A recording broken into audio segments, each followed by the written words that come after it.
नमस्कार मिशिगन के भारतीय लोगों, बाकी एशियाई नागरिकों जैसे हम जानते हैं कि ज्ञान शक्ति है। नागरिक सहभाग्य का अर्थ है अपने आप को इस बारे में शिक्षित करना कि हमारी सरकार किस प्रकार का कार्य करती है तथा उन अतिरेकी नीतियों के प्रति जागरूक रहना जो हमारे लोगों के लिए गलत नकारात्मक प्रभाव डाल सकती है। एक उदाहरण प्रोजेक्ट 2025 है। हेरिटेज फाउंडेशन ने हाल में अगले रूढ़िवादी राष्ट्रपति प्रशासन के लिए प्रोजेक्ट 2025 प्रकाशित किया है। ये प्राकृतिक नागरिकों के निर्वासन, जन्मजात नागरिकता को समाप्त करने और हमारे देश की शरण प्रणाली को खत्म करने के माध्यम से हमारे एशियाई अमेरिकी समुदाय को लक्षित करता है। इसका मतलब ये है कि भले हम डॉक्यूमेंटेड और लीगल हैं, हम अपने सिटीजनशिप खो सकते हैं और हमें यूनाइटेड स्टेट्स छोड़ने के लिए मजबूर किया जा सकता है। ये यूनाइटेड स्टेट्स कॉन्स्टिट्यूशन के खिलाफ है, जो 14th अमेंडमेंट के माध्यम से नागरिक के रूप में हमारी रक्षा करते हैं।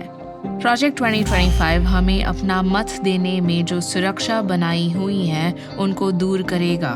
मतदान दमन में भेदभाव करना, जैसे कि वोटर आईडी प्रतिबंध, नागरिकता प्रमाण प्रतिबंध, पोलिंग लोकेशन या समय में कमी, एब्सेंटी मतदान और समय से पहले मतदान पर प्रतिबंध, और हमारे आप्रवासी लोगों का मतदाता सूची का शुद्धिकरण शामिल है। मतदाता दमन इलीगल और अनकॉन्स्टिट्यूशनल है।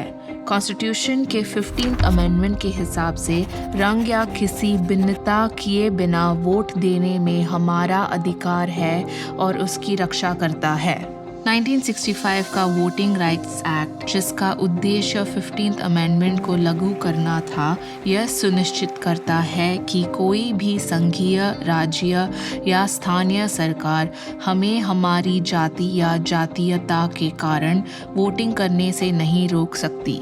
ये उन क्षेत्रों में भी चुनाव पर्यवेक्षकों की नियुक्ति की भी अनुमति देता है जहां माइनॉरिटी वोटर्स को पोलिंग के दौरान डराया धमकाया जा सकता है, और इसके लिए आवश्यक है कि माइनॉरिटी वोटर्स को मत अधिकार से वंचित करने के इतिहास वाले न्याय क्षेत्रों को मतदान प्रथाओं में किसी भी बदलाव के लिए यूएस डिपार्टमेंट ऑफ जस्टिस से जवाबदेही या अप्रूवल प्राप्त हो।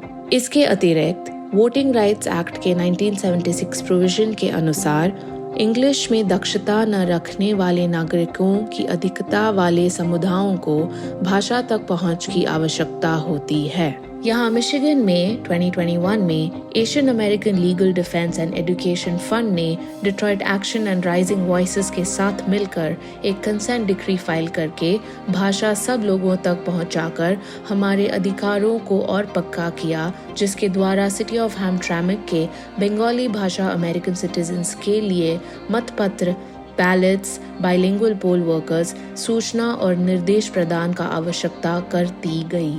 और अब हमारे पास एक भाषा सलाहकार एक्सेस बोर्ड है, इसलिए हम सब लोकतंत्र में सक्रिय रूप से भाग ले सकते हैं, चाहे जो भी भाषा हम बोलते हैं। हमारे नेताओं ने कसम ली है कि वे अपने फायदे से ज्यादा यूएस कॉन्स्टिट्यूशन का मान रखेंगे और हमारे चुनाव प्रक्रिया का सम्मान करेंगे। जब चुनाव स्वतंत्र नहीं रह जाते तो सरकार अब हम लोगों की नहीं बल्कि ऑटोक्रेट्स और डिक्टेटर्स की होती है। हम ऐसे जगहों से आते हैं जहां मतदान करना खतरनाक या असंभव था। हम ऐसे देश में रहना चाहते हैं जहां हमारे मतदान के अधिकार की रक्षा की जाती है, हमारे वोटों की गिनती की जाती है और हमारे चुनाव सुरक्षित होते हैं। संयुक्त राज्य America, United states of America हमारा घर है। हमारे परिवार यहीं के हैं। जब हम नागरिक रूप से व्यस्त होते हैं और जानते हैं कि नीतियां हमारे प्रियजनों को कैसे प्रभावित कर सकती है, तो हम निश्चित करते हैं कि हमारे समुदाय न केवल जीवित रहे बल्कि पनपे भी। हमारा ज्ञान हमारी शक्ति है।